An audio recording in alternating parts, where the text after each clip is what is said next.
One of the most difficult theoretical issues in linguistics is to distinguish between language and dialect or language and varieties. At first sight, there may be no problem at all. If two people speak differently, there seem to be only two possibilities.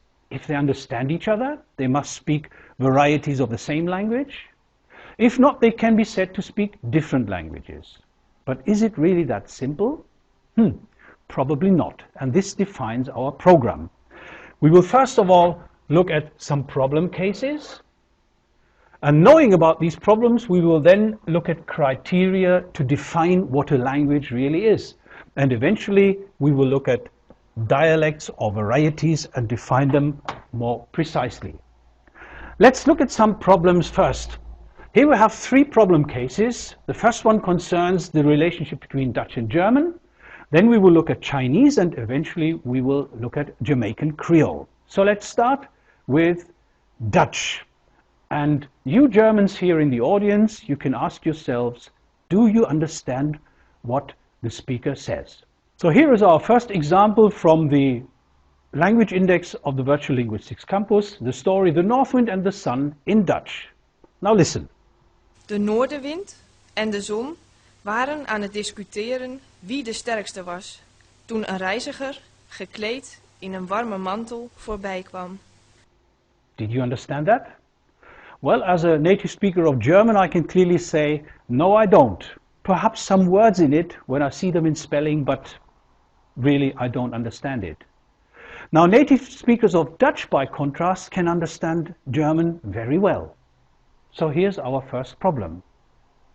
Let's look at Chinese now. I have a native speaker of Chinese here, Mao Mao. Can you please come and help us a little bit closer, so that you can be seen by the camera.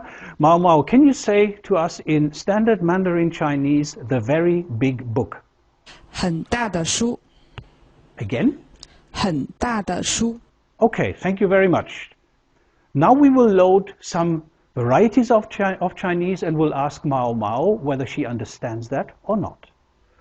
Okay, Mao Mao, here's the first variety of Chinese, so let's find out whether you understand what the speaker says. 汉斗得斯.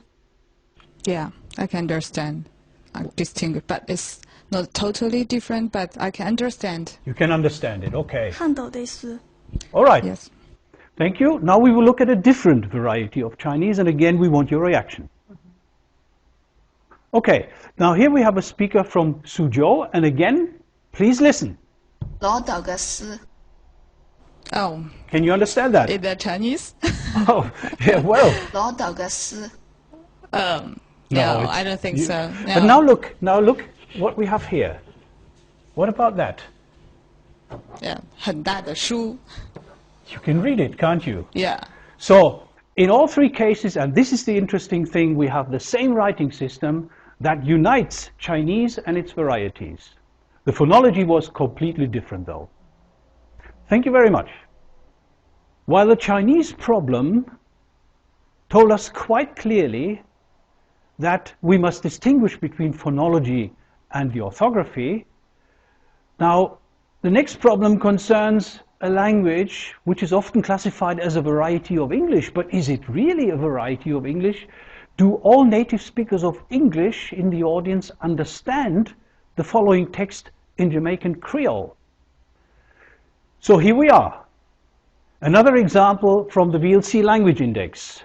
A story in Jamaican Creole. North wind and the sun did a cuss about which one of them stronger. When them see one man a come well wrap up in a one sitting well look like one winter cloak, them decide to the first one will get the man to take off in cloak at the stronger one. Well, did you understand it? Well, obviously there are problems with the concept of mutual intelligibility. So as we've seen with our three examples, Dutch versus German, we have obviously direction problems of intelligibility. As a speaker of Dutch, you can understand German, but as a speaker of German, you can't understand Dutch. Then we may have levels of intelligibility, that is speech versus writing, lexis versus syntax. You see in the Jamaican example, you may have understood some words as a native speaker of English, but the text as a whole was not comprehensible at all. And eventually we might have degrees of intelligibility. So many communication systems are classified as different languages, even though their speakers may understand each other more or less well. This is the case for example, the North Germanic languages, where speakers of Norwegian, Danish and Swedish would readily understand each other. So in order to distinguish or to define what a language is, we cannot use the criterion of mutual intelligibility as the sole criterion. We need something more. Now, what sort of criteria can we use? Well, here they are. The first one is standardization. Now, here we have a picture that illustrates this. Languages involve a certain degree of standardization, that is, the development of a grammar. Here we have grammar books in present-day English, spelling rules, dictionary, and in many cases, even literature. A second criterion for a language to be defined is the criterion of vitality. This refers to the existence of a living community of speakers, thus distinguishing languages which are alive from languages which are dead. For example, Manx, a Celtic language that was formerly spoken on the Isle of Man in the Irish Sea, as compared with Welsh, a living language spoken in Wales. Both are two Celtic languages. Autonomy, the next criterion. Autonomy is a matter of feeling and thus a rather subjective criterion. A language must be felt different from other languages. But as we've already seen, for example, with Jamaican Creole, this is a matter of degree rather than an all or none criterion. Reduction.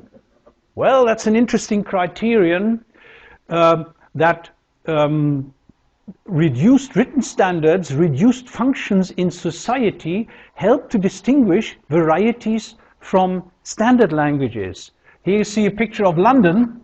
Now, in London, there are many speakers of Cockney, a well-known variety of present-day English.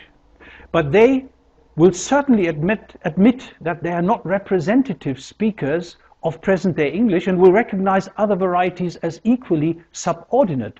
They are using, to some extent, a reduced variety.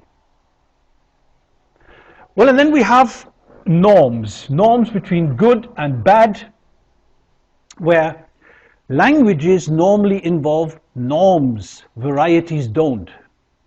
The speakers of languages have the feeling that they are good or bad speakers, and that good speakers, as good speakers, they represent norms of proper usage. For example, there are prescriptive rules in present-day English, like do not split infinitives, do not say to boldly go. Well, we know this is said in a famous movie. Anyway, using these criteria, and there are even more criteria such as the historical development of languages, does the language have a history or not, and their cultures, one can define how languages differ from one another and from their varieties, their sub-varieties, which many linguists call dialects. Now, in fact, there are three main types of variety or dialects. Both terms, variety and dialect, are sort of head terms. They are considered as head terms for several types of dialect. So we have regional dialects, social dialects, or phonological dialects, or variety, regional varieties, social varieties, or phonological varieties. Now, what is a regional dialect? Indicated here by the Scottish versus English speaker. Mostly the term dialect is associated with some sort of regional difference between the speakers of a language. In English, for example, we have degrees of rhoticity in words like car, where we're looking at the pronunciation of the final R in the phonology. We can also look at discourse markers like elements such as you know, in British English versus like in American English. Rhoticity in, that is the pronunciation of the post-vocalic R, is a distinctive criterion for the identification of one's regional background in English. Speakers from Australia, most parts of England, have a low degree of rhoticity, they would say car. The degree of post-vocalic R in North America is higher, they would say car in North America, Ireland, and maybe even in Scotland. There, of course, with a different type of R, as in car. Social dialect. Well, when two people speak with one another, their language is always influenced by a number of social factors. That is, for example, the role of the speaker and the listener, the relationship between them. Here we have two maybe socially differently organized people, a mine worker and some sort of, well, could be some sort of gentleman with official function. And of course, when they talk to one another, when they talk about a particular topic, their variety is influenced by these factors. Finally, we have the phonological dialect here, illustrated by two pictures. The picture of the Queen indicating received pronunciation versus a picture of a person from North America signaling North American English. And there are, of course, phonological variables that define these two types of phonological varieties. And if we only look at the phonology, we might even call that accent. To give you one criterion that distinguishes these two, that is, for example, the realization of the A-class words, where in RP you would have something like class, whereas here you would have something like class. In many cases, it is difficult to distinguish the types of dialect from one another. The postulation of a dialect continuum seems to be a reasonable alternative, but we'll deal with such a continuum elsewhere.